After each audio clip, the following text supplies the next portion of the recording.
Basement level vibes with another one, straight up blackness aye.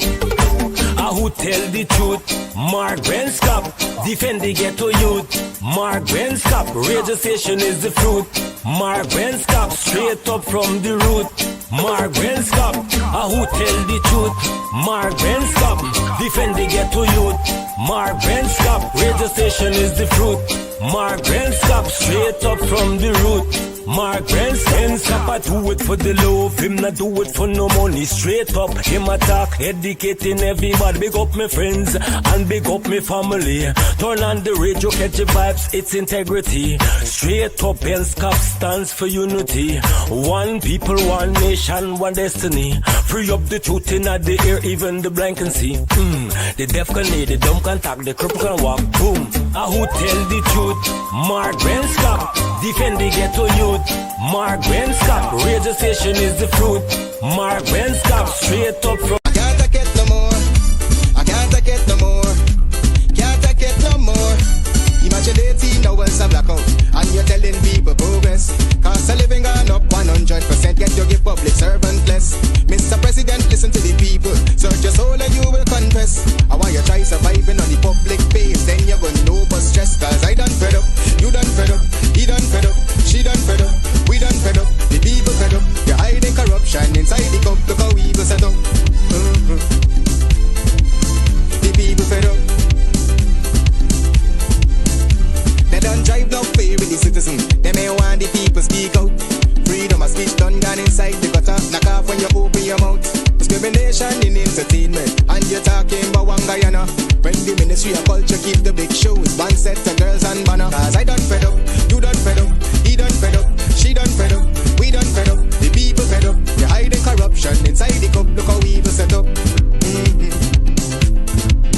The people fed up. Every picture you take and promise you make, everything you do is about clouds. Then you come into me for I shake your hand, there's nothing to smile about. Corruption inside every sector, but when it comes to them they send you. Try investigate efficiency, right? Go talk to Baratans too, cause I done fed up. You done fed up, he done fed up, she done fed up, we done fed up, the people fed up. You're hiding corruption inside the cup, look how evil set up. The people fed up. Fed up on the dirty water, low pressure, want scream and tell somebody. Imagine 1500 US and they're telling me super salary. I done fed up on the unemployment racism and the lie they say one Guyana. Cause when you look with the oil money going, circulate with one set of banner. Cause I done fed up, you done fed up, he done fed up, she done fed up, we done fed up, the people fed up. You're hiding corruption inside the cup, look how evil set up. The people fed up.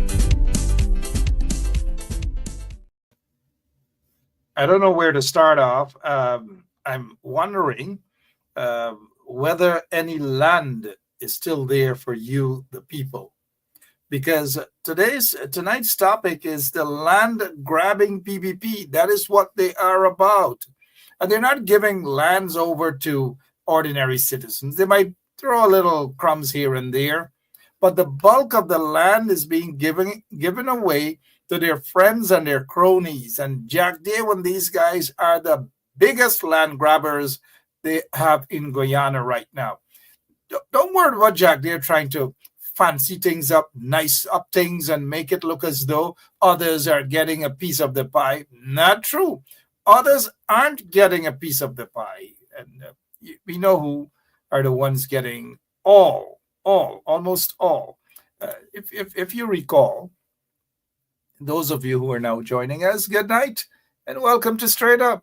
We'll be talking about the land grabbers and how Jagdeo, Irfan, the PPP, they're giving away Guyana. They're giving away the lands to their friends and cronies, hundreds upon hundreds upon hundreds of acres of lands to their friends and cronies. Ed Ahmad, whether it's Philip Baldeo, whether it's Sheriff or Sheriff Group of Companies and all. And mind you, the personal war between Sheriff Group and Company and Ed Ahmad, they cannot run away from Ed's association with Sharif. Mind you, they're trying to disassociate themselves because some of you don't know, but they're two brothers and a nephew fighting. Two brothers and a nephew fighting. That's what it is. That's what it is. That's what's happening. You guys don't be fooled. And some of these guys are connected to Jagdeo. Some of them are connected to Irfan Ali. They're all from the same area. They're fighting. They're battling for Guyana. That is what's happening. And I hope they don't bark up the wrong tree. Some of them are getting brazen. I hope they don't bark up the wrong tree. And this is what, and Jagdeo is not going to tell you these things. This was a couple years ago. FBI indicts, when he was president, this was Demerara waves. FBI indicts President Jagdeo's friend, Ed Ahmad. They're friends. Don't let them fool you. He's going to sit at his press con. Oh, there we go. Thank you, Mr. Operator. Right here. Look at that. Fraud accused Idul Ahmad, also known as Ed Ahmad, left, of course, and former President Bharat Jagdeo shaking hands back in the day. Because at that time, Jagdeo and this guy, Ed Ahmad, they were very good friends. Don't let Jagdeo fool you. They're still very good friends. And so any sort of deals Ed Ahmad gets, he gets it because of preferential treatment. As one of the guys on social media would say, big word, preferential treatment. And these folks believe that they own Guyana. All around the place, investments upon investments upon investments. Whether it's Ed Ahmad, whether it's his brother Sharif, or Sharif Group of Sharif, or whatever the heck they call themselves, they're all connected, they're all buddies, they're all blood, fighting amongst each other. Don't be fooled, guys. They're fighting amongst each other. Is Travis? Where is Travis? Travis?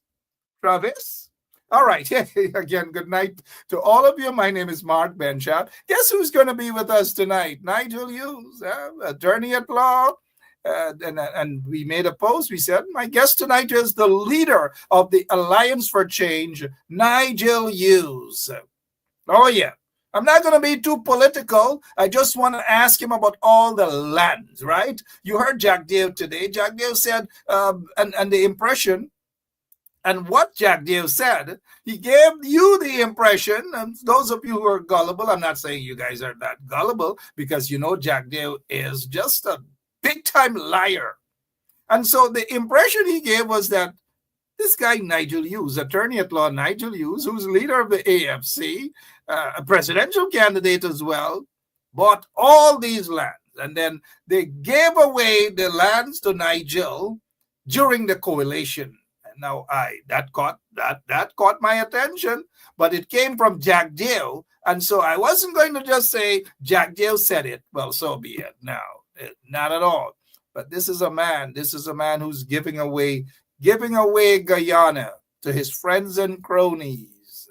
Yet he wants to deny it, but not so fast, Jagdeo. Attorney at law, leader of the Alliance for Change, Nigel Hughes is with us this evening. Here, Mr. Nigel Hughes, how are you, sir? Good night. All right, good evening, Mark. Always a pleasure to see you. I don't think I've spoken to you for the new year. Happy New Year. Thank you very much. I was busy trying to get a piece of land in Guyana. Can't get a piece of land.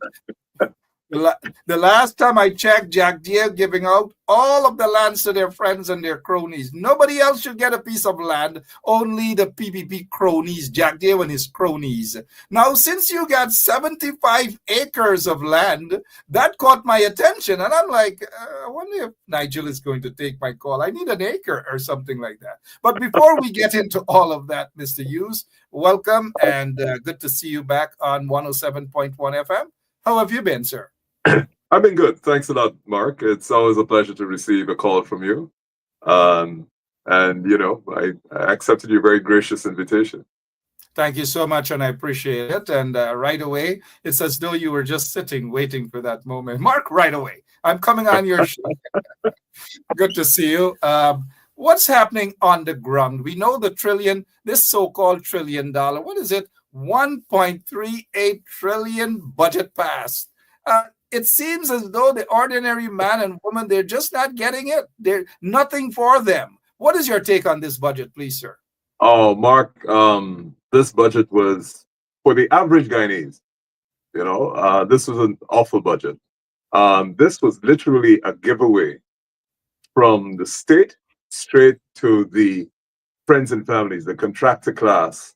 They got the bulk of the monies that are allocated under the budget. I think only $7 billion was given to poverty alleviation. The rest of this money went straight to the contractor class. And what that means is that people who are not in that bracket, that 5% bracket, are going to be condemned to be perpetually in poverty under the system. While the government says it's building infrastructure, they're not even going to be qualified because their children are failing at exams. They are going to be perpetually second-class citizens, watching other people drive fancy cars on the roads and bridges that are being built now. They're going to be completely shut out. Completely shut out, nothing for the ordinary man, nothing even for the pensioners. They just throw a little crumbs to the pensioners, taking it back to GPL, the water, GWI, and so forth. How do you feel that this, in my own words, this corrupt PPP regime, how do you feel that they think that they can brainwash the people of the country? You think they could get away with that? I think the 2025 is a different year. People's eyes are open. There's a lot more information that is available. People realize what's happening. And then, like you said, the land that is being transferred only to the friends, that is so obvious. Everybody knows what it is. The government is trying to buy off a few opposition politicians and supporters and think that by paying for them, that's going to solve the problem. There's no diversity. There's no diversity in the contractor class. If you look at it, we keep asking them to release the figures. It's horrendous. The projects that are so behind time, so the gas to energy, no feasibility study, no information on that. And then when you come down to what relief is given to the wage earner, the PNC have said take it up to 400,000 tax free. We have said do it at 200,000. That would allow a lot of the nurses, the policemen, the teachers to get a complete exemption for tax on the first 200,000 or 400,000, the case may be. Very little relief. And even in terms of export, there are only 2 or 3 areas that did well. Rice and gold, they said, did well. No other area. Fishing, almost zero growth, 0.1% growth. And so even in the export areas where the country will have to pay back all its foreign debt, the prospects are grim. Absolutely nothing. You speak to people in Linden, in Ituni, and Kokwani on the quarantine. Today, we had a nice conference call with some folks in Blackbush Pola, Maybe Curie to be exact, and they're crying out, they're complaining. There's nothing there, absolutely nothing. And this corrupt PPP regime, they know that they cannot paku people at all. Mr. Hughes, as you travel around the country, I know the last time you were in Linden, you said to the people of Linden, your ancestors sent you there, according to that Thursday guy. Nothing is wrong with that, by the way. My ancestor sent me to interview you tonight. But it's okay for that individual to go to Babujan and talk about Ma and Pa, and Ma and Pa's, and spirit and so forth. But what is your ancestor telling you about the country as you travel? Whether you go to Quarantine, Avisham Village, whether you're in Linden, you're in Bartica, what exactly is the ancestor saying about the conditions of the country right now in those communities? I can tell you what the people in the communities are saying, and they're saying they've had enough. They're fed up, completely fed up of what's going on. They are struggling. Cost of living is unbelievable. People are now I've gone into quite a few markets, and all the vendors say that people are only have money to buy food, and they don't have the money to buy all the foods they used to buy. So anything outside of food, there's very little money available. So the vendors who are selling anything other than the essentials are struggling. And that is not just one market. That's New Amsterdam, Berbice, that's Linden, that's all the markets we've been to. And if you go to the interior, it's awful. Pound of sugar, $500. Imagine being in an indigenous community where employment prospects are low, close to, other than teaching and maybe some civil service jobs. And they gotta spend. Mr. Hughes, come on. Air Finale, they did say that they're going to create 50,000 jobs. Are you telling me, because we know they're part-time workers, where are those jobs? 50,000 jobs. And why are Guyanese punishing the way they're punishing? Unemployment is so high. But Air Finale promised 50,000 jobs. Where are those jobs, Mr. Hughes? Well, I haven't seen them. And I think 90% of this population has not seen them. Which industry? To create jobs, they have to be in an industry. It's not in the oil and gas. They don't employ large numbers of persons. It's not in sugar. We know what's happening to sugar. That shrunk to what, 37 or 47,000 tons, the lowest in the history. It's not in gold, because the amount of ounces of gold that are officially declared have reduced significantly. So where are these jobs being created? It's not in the civil service. It's not in the nursing profession. Where are these jobs being created? They're complete absence of any location. In the with the phone companies that call in, a couple of them have closed. Call centers, they have closed. If you look at Linden, very little new job, very little new enterprises to employ people. So I'm not sure where these jobs were created. Let's talk about infrastructure. They're building roads or mud dams or trenches, whatever they call roads, and they're giving out contracts, hundreds of millions of dollars. They're spreading it throughout the country. But yet the people are not seeing proper roads being built. Are you concerned that billions of taxpayers' dollars are being wasted in these corrupt schemes? Absolutely. I think Francis Bailey has been doing a fantastic job exposing exactly what's happening. But I just want to give you that example, Mark, of on the Schoonard Road over on the West Coast. One of those blocks, there were 24 or 25 applicants, 24 or 25 bidders for the block. They broke it up into about 8 blocks. 23 of the 24 bidders were disqualified. And the one bidder that won got the contract awarded at $600 million over the engineer's estimate.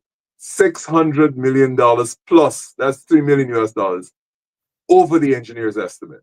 So not only did they completely eliminate all the competing bids, they gave it to this favored company, and they gave it to that company at $600 million plus over the engineer's estimate. And that's just one strip, one part of that highway. So the obvious question is, what was so special about that single strip that justified $600 million plus over the engineer's estimate? And you know why? 600 million over the engineer's estimate.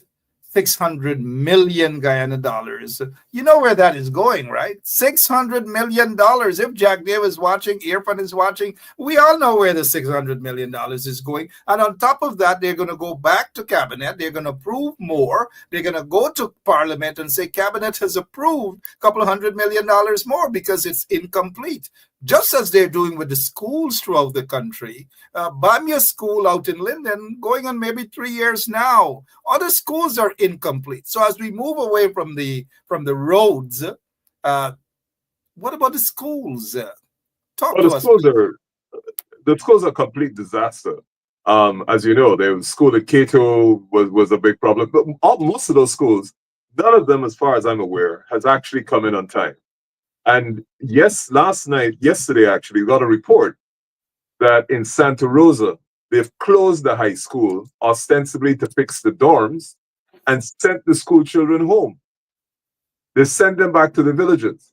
So those kids from Santa Rosa are not being educated at the moment because they don't have high schools in their villages. They only have primary and primary top. And so this school in Santa Rosa, which I think serves about 9 or 10 people, no, they just sent them home. This would be the 7th to 9th graders. They've sent them home. No accommodation, no, they have not facilitated any alternative locations for them to be educated. But this is the regime that say they're caring. This is the regime that say they're democratic. This is a regime that claims they believe in transparency. Where are those? Where's the evidence, sorry, of transparency, democracy, fairness? It's not there. All we see is corruption upon corruption upon corruption. And you're now the leader of the Alliance for Change. You want to make a difference, even though Guyana is currently in the intensive care unit. We'll get back to that, though, for a moment. But if you're now joining us, guys, thanks for sharing the link with me this evening. Is the leader of the Alliance for Change, Nigel Hughes. He's with us. He's also an attorney at law. He's also the presidential candidate for the Alliance for Change. Mr. Nigel Hughes, lots and lots of talks about the corruption in the land area and that the PPP is just giving away lands to their friends and cronies. We saw recently the CEO of the Central Housing Authority resigned because he said to own some properties. That's according to information. He resigned. But according to Jagdeo, he couldn't take the pressure. And so he was squeezed out. And the allegation is that the usual silliness and stupidity by Jagdeo is that folks like you, who are upper class, quote unquote, black people, don't like guys like Sears or whatever his name is, sorry. Yeah, sorry, that you don't like him. Guys like you, rich guys like you, don't like this guy because he's PPP. Explain the reason why people who went after this guy as a result of allegations of corruption, including you, seeking answers. Instead of getting the answers, he resigned and run like a little puppy. Your take on the allegations made by Jagdeo that you don't like successful black people. Well, first of all, I'm not a rich guy, Mark. So I can't afford mortgage-free 2 properties that close to $900,000 US in New York. So that's the first thing. But I want to address this because people seem to be focusing only on the question of the price at which the purchasers got the land. So this is what happened in that transaction. Or transactions, there are 2 of them actually. The CEO of CHPA purchased 2 properties in New York. One of them he purchased from the son of Ed Ahmad. He paid, I think, $750,000. He didn't use a mortgage to acquire it. CHPA gave company represented by Ed Ahmad, or his company, land at Ogle, which you now know is the highest and hottest real estate in the country. It's right next to Exxon's headquarters. And all the lands around there are very coveted. They're actually issued on an instrument called a license for occupancy. So, and it was, he paid $30 million for an acre. Well, you know, Mark, that a single house lot allocated by the government can range between $3 to $8 million. A single house lot is typically 1/8 of an acre. So you get the price of what an acre of land would cost. And that's not near the headquarters of Exxon. That's, Providence or any of the other areas, Herstelling and what have you. But in this case, these lands got given specifically to this company by this gentleman and his son during the same year, while this gentleman was CEO, purchased property below market prices in New York. All the real estate vendors and all the valuers that we have spoken to in New York says that the price at which this property was conveyed to the CEO was below market rates. Now that raises the question of whether or not there was a quid pro quo for the allocating of lands to the company represented by Ed Ahmad. And so what we have called for is a full investigation of all those lands that have been allocated in that location. List the names, set out the process. Don't be concerned about whether it's PPP time, APNU time. The nation needs to know what happens to those lands. And I know today Mr. Jagdeo said that I am an officer for some of the companies. I beg him, have the investigation, because it is my work as a lawyer to provide company secretarial services. I'm company secretary for quite a few companies. That doesn't make me the owner, but that's what happened in there. The second contract, you will recall that Travis Chase had an interview, I think it might have been over the weekend, with a gentleman called Mr. Jagdeo. And Mr. Jagdeo said that he had acquired lands along the Heroes Highway. Now, again, we published, or I saw published, I should say, an agreement to sale in which a company represented and owned by Mr. Jagdeo, the documents say he's the sole owner, sold again to the CEO for $950,000 on Liberty Avenue. All the persons who, all the valuers and real estate people say that that was below the market price, and again acquired below this market price. So again, we have to find out whether there's some quid pro quo between what happened there and the lands that this gentleman acquired along the Heroes Highway. And again, we're saying, list the people that you have given these lands to, identify the criteria, say what the criteria is, and the basis upon which you have arrived at a decision to give lands to people along the highway. We have been saying there are all sorts of rumors going on. I understand the rite of passage is $25 million. In other words, before you can even get in the line to be able to get an acre of land along the Heroes Highway, $25 million got to be ponied up. Now, all those lands between Agricola and Houston, including parts of Houston, were owned by the Vera family. And then the government entered into an arrangement with them. Along the same Heroes Highway, during the APNU time in APNU AFC time in office, some of that land was allocated to build the whole Supreme Court complex, because you might remember that around the Supreme Court, there's very little parking. It's very difficult for litigants who are trying to get to court to park. And Hatfield Street is both brick dam as well. We have asked, what has happened to that? Because some of those lands are no longer available for the national purposes that they were intended to be dedicated towards. There's land on the western side of the Heroes Highway, just near the Red Road, where there was land earmarked for a playing field. All of a sudden, a very popular company has a sign up saying they're going to construct. And that company is not necessarily disconnected for the person whose photograph that you see. And so we are saying, in the interest of this country where the lands are being given away, we have to find out on what basis you're giving it away. What is the criteria you're applying? And in cases where there seems to be very suspicious transaction, we have to specifically look at them. So I welcome an investigation.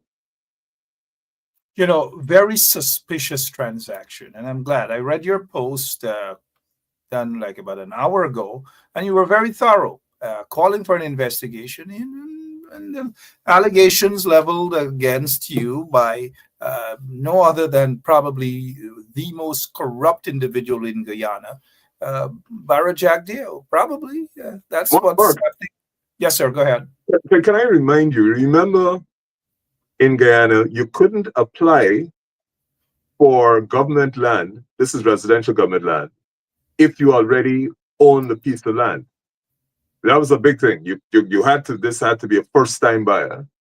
And a lot of people got land in Pradoville 1, including the vice president, had a big house in Pradoville 1. And then while that rule was still in force, you can't own land, they then created a whole scheme, Prudhoeville 2, a whole scheme. They took away part of the playing field that was dedicated to the youth for the use of the young people in Penzance, took away that scheme, created Prudhoeville 2, spent state funds to put in special water facilities to support it. And the vice president who owned a piece of land in Prudhoeville 1 then got allocated a huge piece of land in Prudhoeville 2. I couldn't apply for state land because, of course, I had owned a piece of property. But he owned a piece of property in Prudhoeville 1 and then went and applied and got land in Prudhoeville 2. So clearly the rules are not necessarily intended to apply equally across the board. And we know that because they think they're bullies, they think they own Guyana. And that same property in Prudhoeville 1 was sold, his property was sold to a Trinidadian businessman by the name of Ross. And so he made a heck of a lot of money out of that. So it appears as though Jagdeo can do whatever he likes because somebody died and left the entire Guyana for Barrett Jagdeo. That is why he can give away this piece of land. And if you take a look at this, Mr. Hughes, lease of state lands for agricultural and residential purposes. Barrett Jagdeo signed and gave Irfan Ali 2 plots of land on the Linden-Soosdijk Highway while Irfan Ali was the Minister of Housing. How unfair this is. But yet these are the people who are talking about lands and all manner of things. We'll get to your 75 acres, Mr. Nigel Hughes. 75 acres, we'll get to that shortly.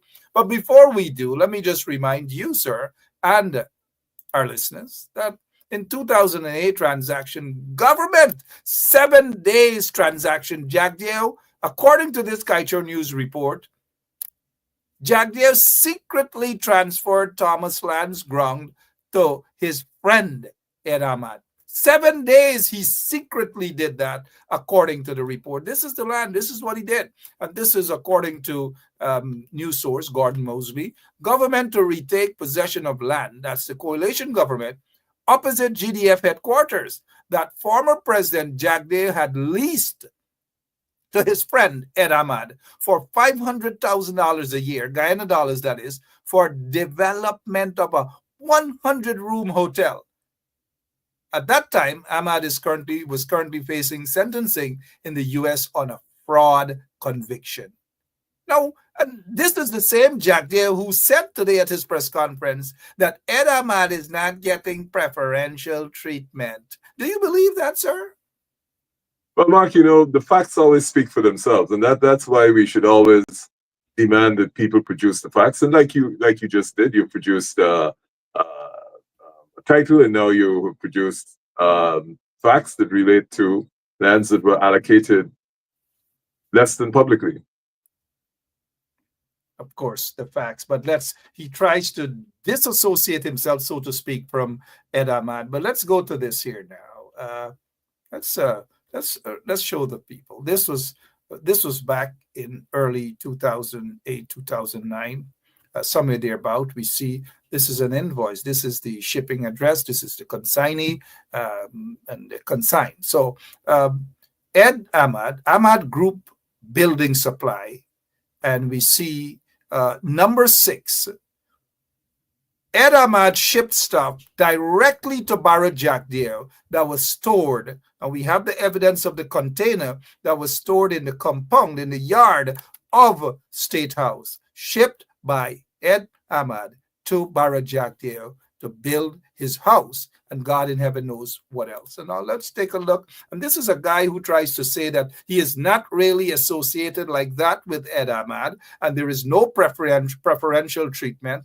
So take a look at this here. Customs record for Ahmad Group Building Supply. Ed Ahmad, at the time he was facing a court proceedings, on series of corruption and all of these things. Barrett Jagdeo consignee. Barrett Jagdeo addressed State House Guyana telephone number 5926111175, State House, notified party, Barra Jagdeo, shipper, Ahmad Group of Company. Shipper, Ahmad Group of Company. And all of the things were shipped to Barra Jagdeo from Ed Ahmad. And this is how Barra Jagdeo was able to build this house.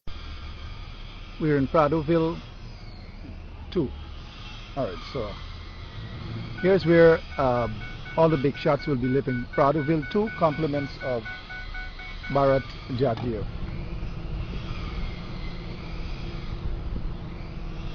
This here is Clement Roy's house.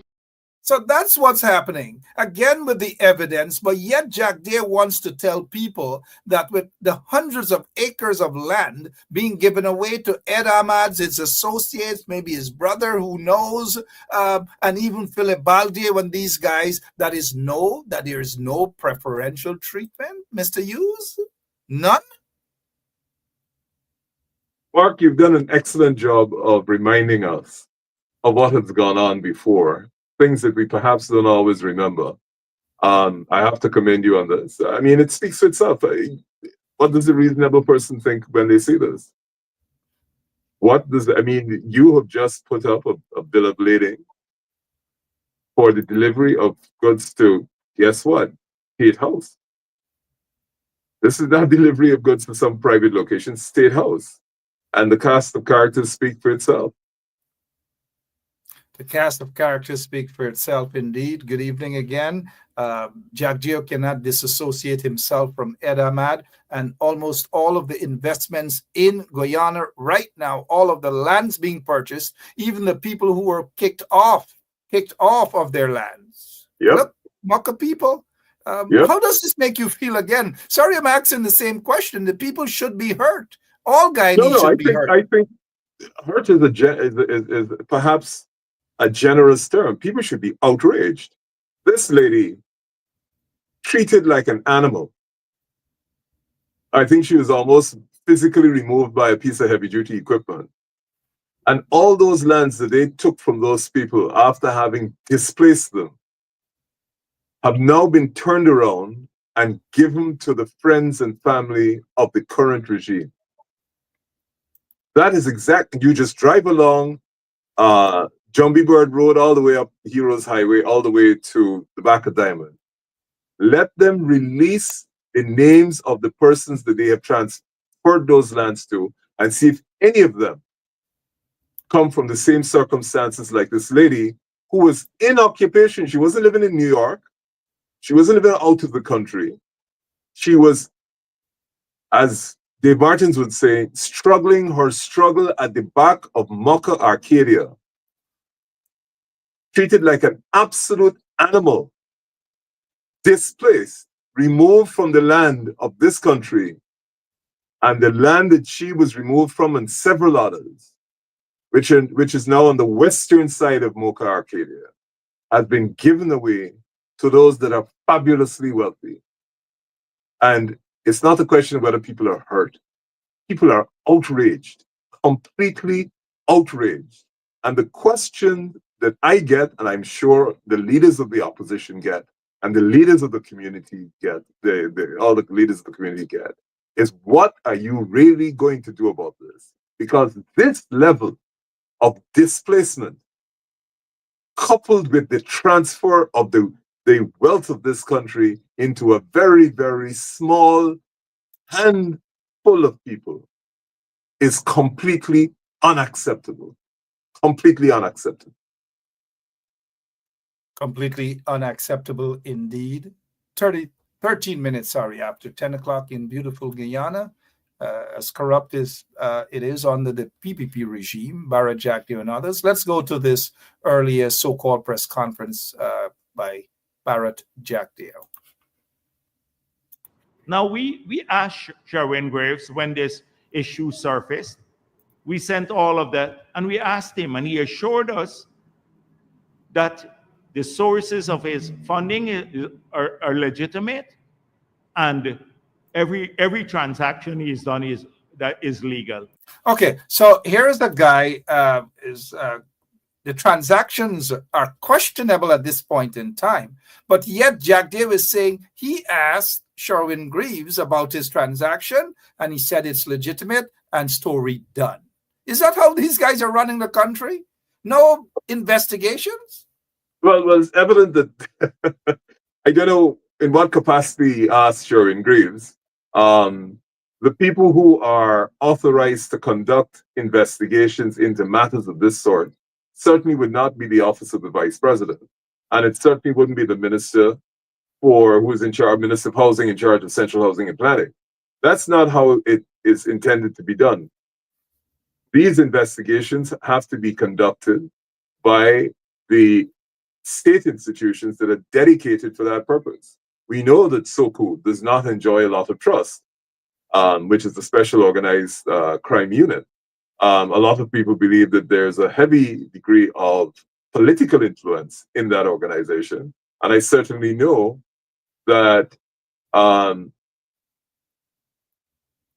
my experience, representing people who have sought to, who SOCU has sought to interview and subsequently charge, that the playing field is less than level, that there is a high degree of interference with their work.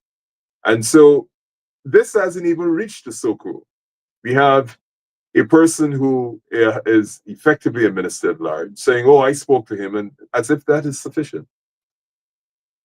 Yeah, as though that is sufficient. Many of you out there.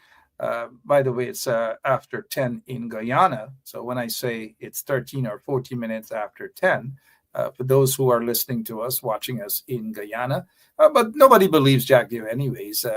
Why not this here? Take a listen. Sit there and fabricate that. Unless you say who the person is, I can't comment on anonymous people. Okay, well, let's talk about specific individuals. What is your relationship with Mr. Su Jurong? Su? Oh, Su? Mr. Hughes, I was tempted to ask you about that, because he has gone quiet. So let's go back to this here, sir, and listen to what he had to say earlier. And he offered to resign because he said, I can't handle this vilification anymore. He's a different person. This is a guy who's been there in CHNPA. He's helped thousands of people. Was part of our program to get the 50,000 house lots, not like the dodos that they put there and that they had it under APNU. But they don't want to see him. Although he's a black guy, they want to run him down because they perceive him close to the PVP too. Now, if he's done anything illegal, he has to face the consequences. But why do they have to hung these professionals all the time? That guy has helped thousands of people, working there hard, diligently. They don't look at the 50,000 people we're preparing house lots for. They run them down. So that's how, and we're not going to tolerate this. Now, as I said before, people break law. If you're Indo-Guyanese and PVP or... Nigel, people run them down. People run them down. Is that what are you in the business of running down people now? Running down? Okay. Is that how this guy is governing a country? He's missed the boat. The facts in this case, this is not a case where somebody came and, just said, hey, by the way, there's this, to use his term, black guy. Everybody else is an African Guyanese. But anyway, this black guy did X, Y, and Z. They produced the documents. The documents, they say, this black guy bought property from Ed Ahmad's son in New York. The documents speak for itself. What do you want me to say? Oh, we shouldn't expose the documents because the person he's a black guy working with the PPP and he's going to be hung. The documents speak for themselves.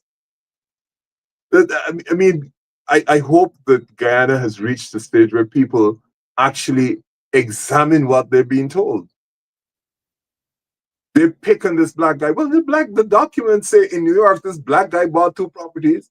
One at 750,000, the next one at 950,000. From who? From 2 people that Central Housing and Planning, for which he was the CEO, gave state lands to. And the figures are adding up. Albert is a brother. It's another issue.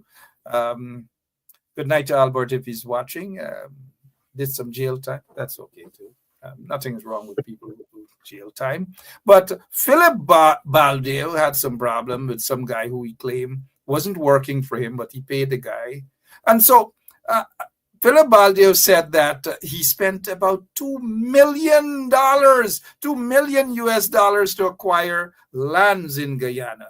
And here it is, the CEO of Central Housing or whatever purchased allegedly 2 properties in New York City, in Queens to be exact, for almost $2 million US dollars.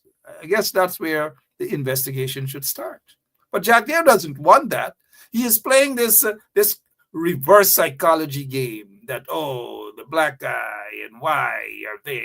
Come on, we're sick and tired of that, Jagdeo. But let's go back to something else that he said earlier. Under the PPP, we have some robust systems in place. I'm not saying occasionally people don't fall, we don't have a crack, and you may have something corrupt creeping through the system. But in terms of systems, we have put in place robust agreements to safeguard the wealth of the people of this country. That's why not a single one of those housing developers that were awarded agreements through a bidding process have received any title to the land as yet. And they could, and if they don't do what I told the NDC chairman and the Minister of Health to meet with them because it's legitimate record. And since they like to share people's record, Nigel, you sharing the agreement with CHNPA, we need to do this now more often. So we are not on the back foot on this land issue. We're never going to be. They did it in 2015, and through innuendos and lies, they created the impression that, oh, it was big corruption under the PPP. We have some robust systems in place. I'm not saying occasionally people don't. All right, Nigel, this guy is all over the place. He's not talking about what they did and the corruption and all manner of things. He's not talking about that. He's not talking about the fact that he gave away the land to his good friend, Ed Ahmad, and until, thank God, the coalition government was able to correct that. But that is what they continue to do. What exactly is he trying to say there? Because he's all over the place, sir. Well, he is saying that they have robust systems, and these robust systems prevent or are established to prevent corruption. Well, we already know what the facts are in relation to the CEO of CHPA, and we don't know how the robust system didn't pick that up. And he's now saying that the robust system they have, because he has interviewed the person, then there's no need for an investigation. So sad indeed. Nigel Hughes, leader of the Alliance for Change, is with us this evening. And almost the entire nation knows, almost everyone knows that Barrett Jagdeo is in bed with these guys, Ed Ahmad, and probably Ed Ahmad and his entire generation, his friends, business partners, and all of this. And if we were to take a lie detector test to ask whether Jagdeo or Irfan Ali or any one of these guys have financial connections to these folks, Ed Ahmad and them, they would fail the lie detector test. Other than that, what else is going on? We heard the fact that the junior minister of housing got some property. She has denied it as well. Lots and lots of allegations of corruption. We heard Money. I'm sorry, Mr. Nigel Hughes. For a moment, I'm calling him Money. How exactly do you pronounce his name, sir? Money? Because you have been writing him so that they can give you title to your lands and all these things. But Moniz isn't doing it. Talk to us, please, sir. Right. You mean about that entire transaction? Oh, yeah. The entire transaction. Sure. So, Mark, back in 2016, I actually left politics. I resigned from the chairmanship of the Alliance for Change. And back in 2016, I entered into a contract with a Guyanese who was occupying and had some land on the left bank of the Essequibo River near Grove Creek. This is bush, complete thick forest, nothing other than that. People who go to Road Creek will tell you on either side of the mouth of Road Creek, it's pure forest. And I bought this land from him. I bought 50 acres of land that he had for $2 million. I published on my Facebook page the agreement of sale signed by me and him. So the process is, because that is state land, for you to be able, I had a venture that I was going to go into at the time, 2016. You have to apply to the Guyana Lands and Surveys Commission to be able to get a lease in your name. So to get the lease issued in your name, you have to apply to Guyana Lands and Surveys Commission. I did that. I applied. In 2019, they said, okay, they wrote me the letters also up on my Facebook page saying, you now have to get this land surveyed before we can consider giving you a lease. So I go, I spend my money, I get the land surveyed. The land is surveyed. We lodge the survey with, well, the survey is obviously lodged with Guyana Lands and Surveys Commission, and they issue a provisional lease. Provisional lease issued sometime, can't remember, 2019, 2020 perhaps. All those documents are up on Facebook page. You can't do anything with a provisional lease. So I'm sitting there, my investors are sitting there, and we are waiting. And we write, and we write, and we write to Mr. Muniz. And we say, Mr. Muniz, we have done everything that you wanted. We have paid all the fees, paid the survey fees and all the other fees. And this gentleman decides that I am not worthy to respond to any of the 3 or 4 letters that we send to him. By that time, of course, our investors are frustrated because this is now, what, 3, 4 years since we got the provisional lease. It's there. There's no objection, and we can't get it. We send to pay for the rental, and they refuse to accept the money. And so we're sitting here. This is not a gift of land from the government of Guyana to me. I applied for it after I bought it from Mr. Monroe. That agreement of sale is up there. And I followed each and every procedure, and every amount that they requested that I pay was paid.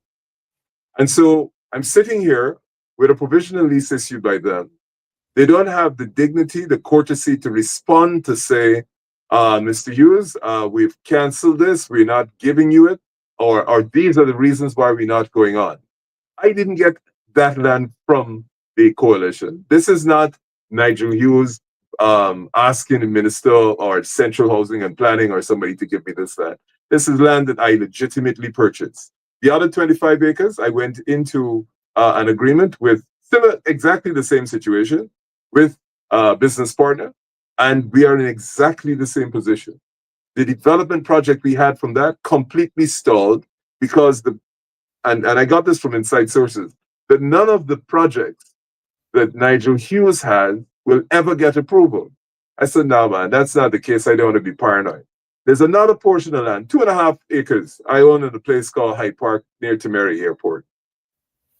I bought this land from a person, paid for the land.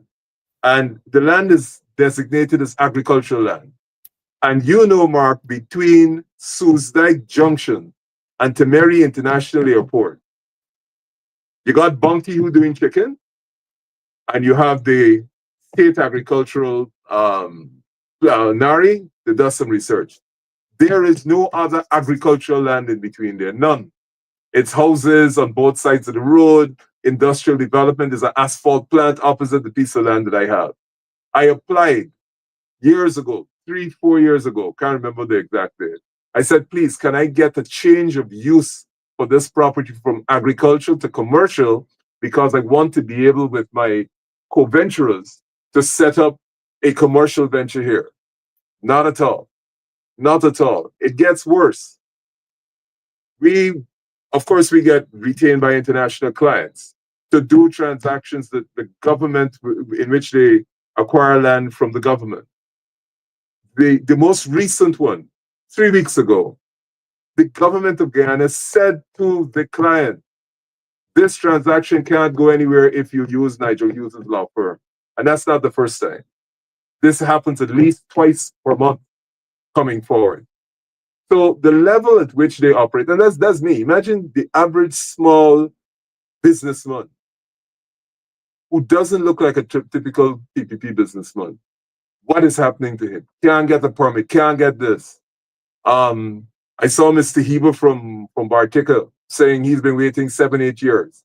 So it's not only the giveaway of land to their supporters, it is the absolute intention to frustrate and deny anything looking like a legitimate business transaction by people who don't support them. And that is what is running this country at the moment. And I hope that people realize that when they are struggling not by accident. They are struggling by the intention of the government of the day. And the faster we wake up, the better it is going to be. Because trust me, what has happened to me is being replicated. And in relation to Mr. Jagdeo's statements this afternoon, I want him to investigate any acquisition of property that I have acquired in this country. In the same 75 acres, I would like him to let him convene an investigation into it. Into the lands that he said that I am this company secretary or director, investigate them. And I said to him at the last time, in the interest of this country, investigate all the people who have got lands in those areas, all of them, along the Heroes Highway, in Ogle, investigate them, or Court, wherever, investigate them, and publish the names of the people. Do not go around the place attempting to incite all sorts by innuendo and false accusations. Publish them. I am welcoming him. I'm not running from any investigation. I want to see those names published. I bet Jagdeo wouldn't publish those names. I bet Air Finale wouldn't publish those names. I want to see Jagdeo investigated. I want Jagdeo to say whether he has almost 10 billion US dollars in a Chinese bank account. I want Jagdeo to answer those questions. I want him to be investigated. I want him to tell us or allow an investigation into Sue, the allegations leveled by Sue, and what Vice News found out about Sue and Jagdeo. Those are things I want to. Not a guy who is not in government, at least not yet, purchase a couple acres of land, and it becomes an issue for Jagdeo because only certain folks can purchase lands and only certain folks can own lands. And those who aren't lucky enough are being kicked off of their lands so that friends and cronies of Barrett Jagdeo can get those lands. Shame on Barrett. Shame on. I'm sure my brother will object to me mentioning this, but I mention it. My mom's family comes from Canal Number 1. And there's land there that has been in our family for over 130, 40 years. This is since shortly after the abolition of slavery, 1858, 9, somewhere around there. Been in the family, been passed down, and it's now in my brother's name. The government went there and compulsory acquired land ostensibly for the gas to shore project. To take away from it. Wow. And then they want to properly compensate him. We have to go to court, and it's resolved now. But it is the intent, the complete malice. Nigel, and thank you for letting us know that you have connections in Canal. Always Canal number 1, number 2. But it's a shame what the PPP regime is doing. What should a new government do? Because there has to be a change of government. Has to be a change of government. The PPP has to go. What will a government that Nigel Hughes is a part of, what will the approach be in terms of the land, all of the lands that's being given away by the PPP? What will a government, whether it's headed by a Nigel Hughes or Nigel Hughes is part of a government, what will be the approach to lands? Okay. First of all, we have to have a complete new approach to land redistribution. Effectively, we have to examine who the beneficiaries of the allocation of state lands have been and how we are going to redress those imbalances. So all that data has to be collected. We believe that every Guyanese, we have enough land in this country, every Guyanese should be entitled to a little bit more than a house lot. We now have revenues. Every Guyanese should be entitled to a little bit more than 100,000 every 6 months.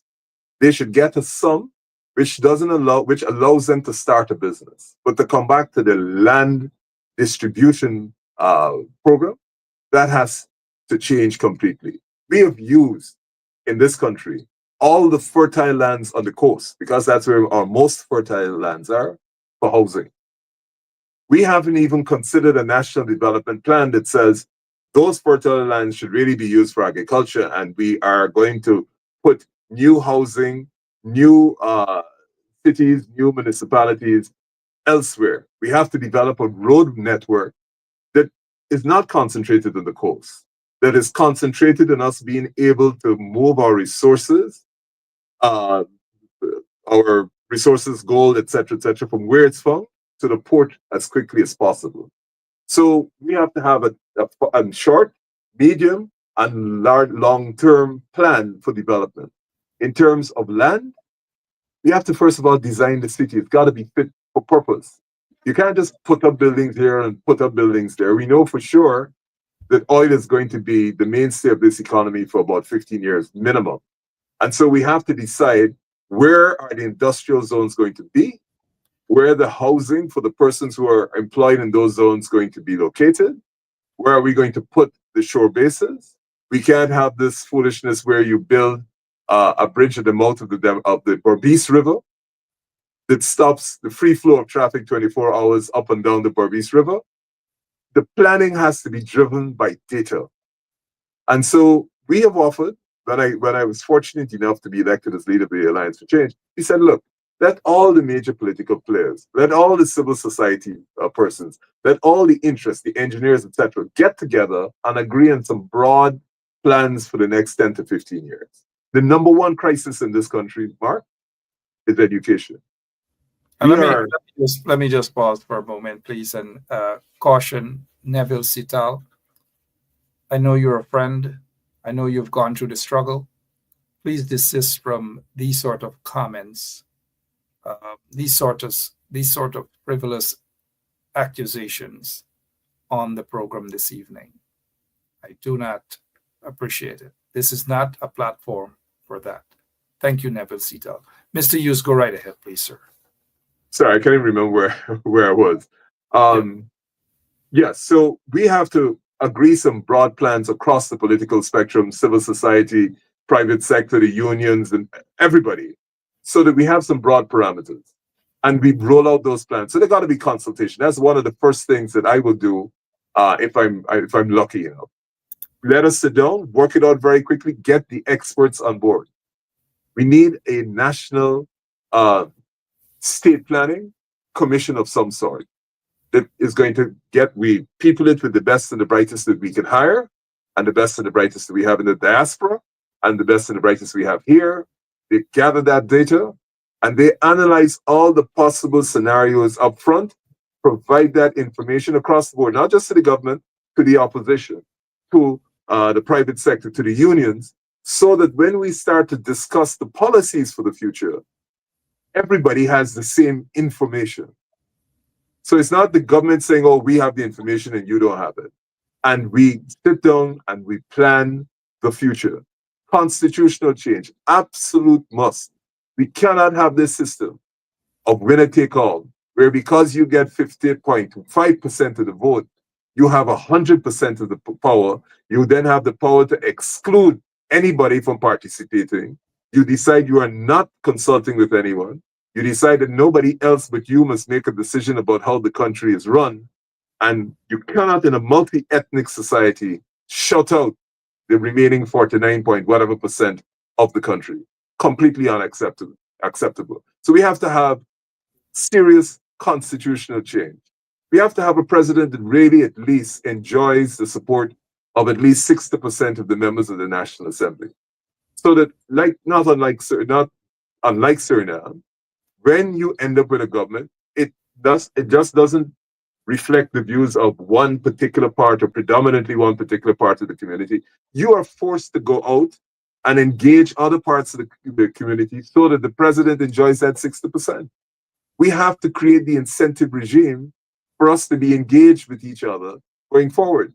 And this sort of discriminatory practice that we have seen persistently over the years, and worse, the transfer of state assets, billions of dollars worth of state assets to this very small minority, cannot continue.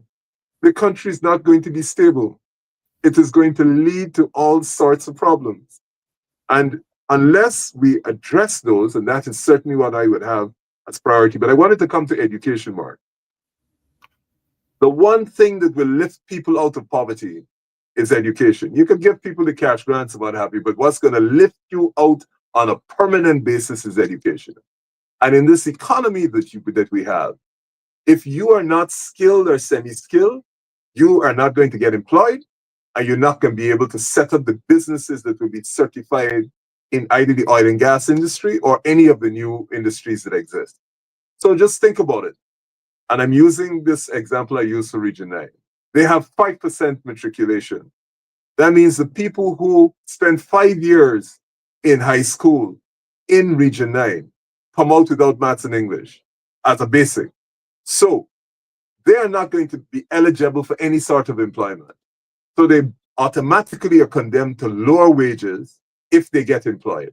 And for the rest of their life, other than a handout, they will be second-class citizens permanently in this country, because not even the schools that are supposed to educate them, those schools are not educating them. So they're going to be permanently second class.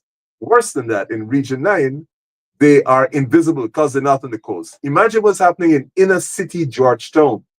They don't publish those results separately, you know, they give you this overall figure. In inner city Georgetown, the figures aren't much different.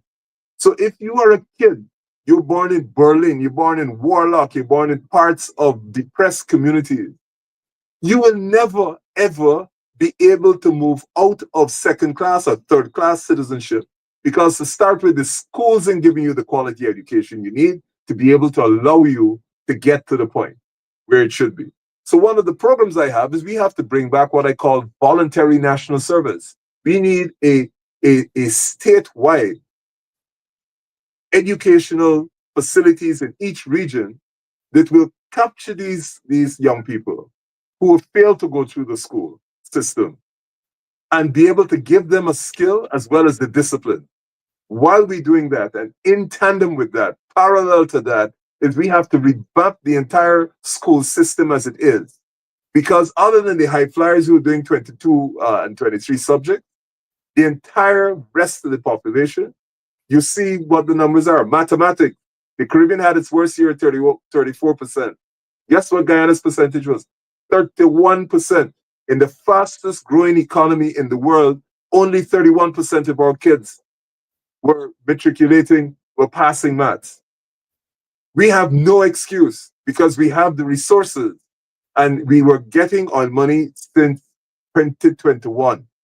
So how is it that in 2024, 31% of our students passing mathematics? That is not just a scandal, it's a crime. And if we don't take this seriously, you understand what's happening to those people? They are going to be condemned to permanent second-class citizenship. There's not going to be any movement. And what will make our situation worse is this. The oil industry has to work 24/7, 365 days of the year. So since we are not qualifying Guyanese that will become eligible for employment in those industries, they are going to bring people into Guyana to be able to provide those skills. So the Guyanese who are failing at 31% in mathematics, who are not qualifying and won't be qualified to get jobs in the oil industry, are going to sit down in their second-class positions, watch the fancy infrastructure, well, it ain't fancy, but it's falling apart, but watch this new infrastructure being used by people who have come into the country. They like it, it's so good, they're being paid so well, and are going to stay permanently while you are a second-class citizen. Last example. We are bringing in people from overseas to drive trucks, Mark, to drive trucks. We're not bringing them in for some specialized high-tech service, to drive trucks, which Guyanese persons can do. And the immigration says, no problem, come in, you can drive trucks. You know, do you understand what we're doing here? Horrible and terrible state under the corrupt PPP regime. As we look at the time, and quickly before we go, close off on biometrics and why the Guyana Elections Commission is running away from biometrics. What are they scared, sir? Why are they so scared about biometrics? You have issued a statement that GCOM is basically in a mess, in a disarray. It's in the intensive care unit. It's on life support. But why are they so afraid of biometrics, sir, in your closing remarks? Biometrics is the one independent means that will lend credibility to any result that is announced by GCOM.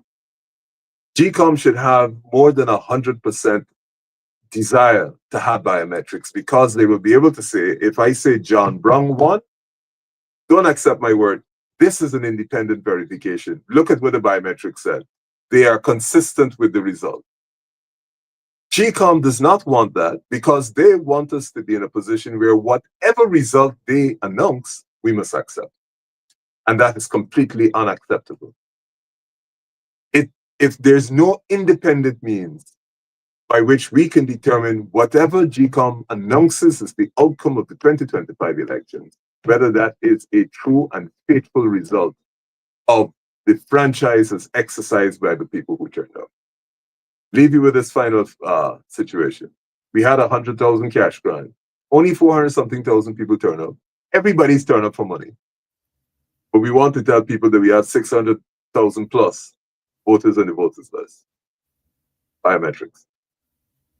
Biometrics, indeed. Thank you, Mr. Nigel Hughes. I have tons of other questions for you. This wouldn't be, you're always welcome right here on 107.1. I bet you didn't get that water from the tap. Otherwise, it would have been sugar water, right? and that's oil-rich country.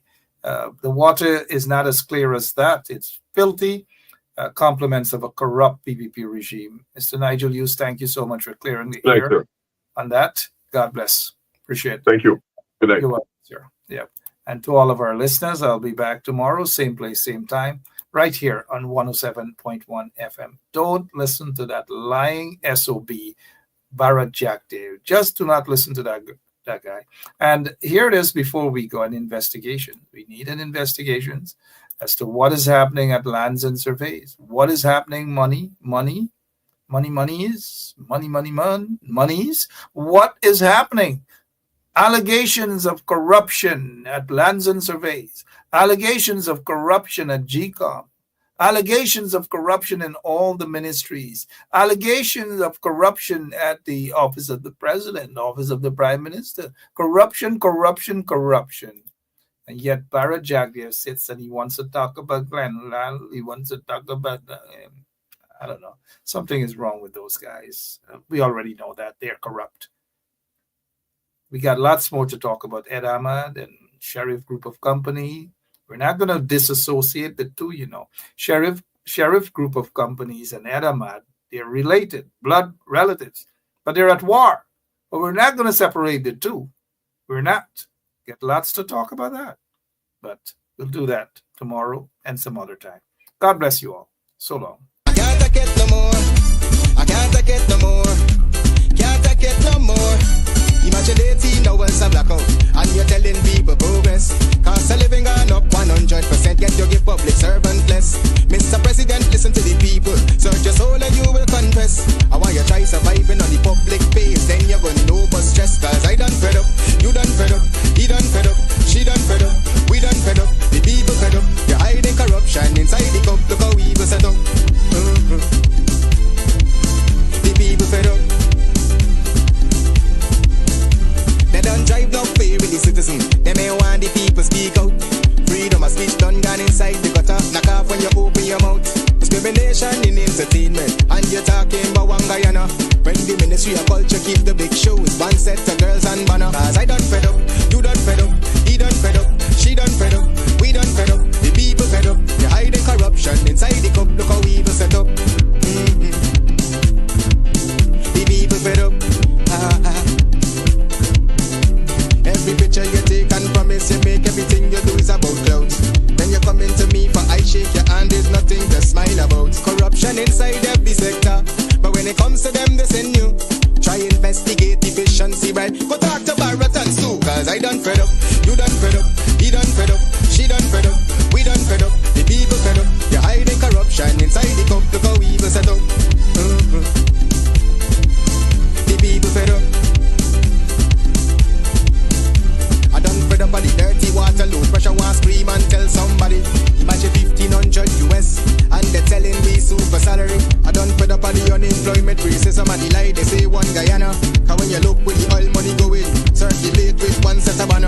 here and fabricate that. Unless you say who the person is, I can't comment on anonymous people. Okay, well, let's talk about specific individuals. What is your relationship with Mr. Su Jurong? Su? Oh, Su? My relationship? Nothing. He's a tenant in my place, yeah. And he's a good friend of yours? Yes, yes, he is a friend of ours.